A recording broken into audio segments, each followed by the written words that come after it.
And well, just to cap off the program, I know much has been said already about hypertension and the importance of measuring high blood pressure, no, consistently and correctly.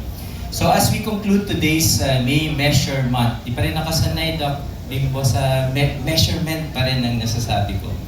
As we conclude our MMM program, I want to take a moment to reflect on the significance of our efforts and the impact we have made together.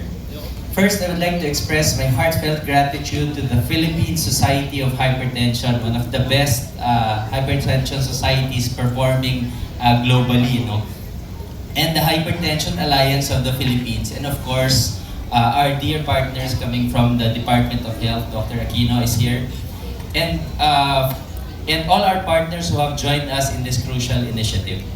Your commitment and collaboration have been vital in raising awareness about hypertension, which remains to be, as mentioned earlier, the leading cause of preventable deaths globally and even here in the country to this day, So this year's theme, The Big Squeeze, has resonated deeply in our mission to encourage Filipinos to take charge of their health by regularly monitoring their blood pressures.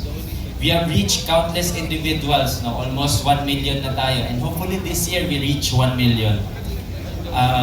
Countless individuals, providing them with the necessary tools and knowledge to identify and manage hypertension. Over the course of this campaign, we have screened thousands of people. Many of them are unaware of their hypertensive status. So this is critical, a critical step in combating what is often referred to as a silent killer. I've heard this statement many times over from the lectures of our key opinion leaders and HCPs. Hypertension affects millions yet remains undiagnosed or underdiagnosed. Our goal was not only to screen but also to educate the public about the importance of maintaining a healthy lifestyle. And as we wrap up today's event, let us carry forward the momentum for ongoing education and awareness about hypertension.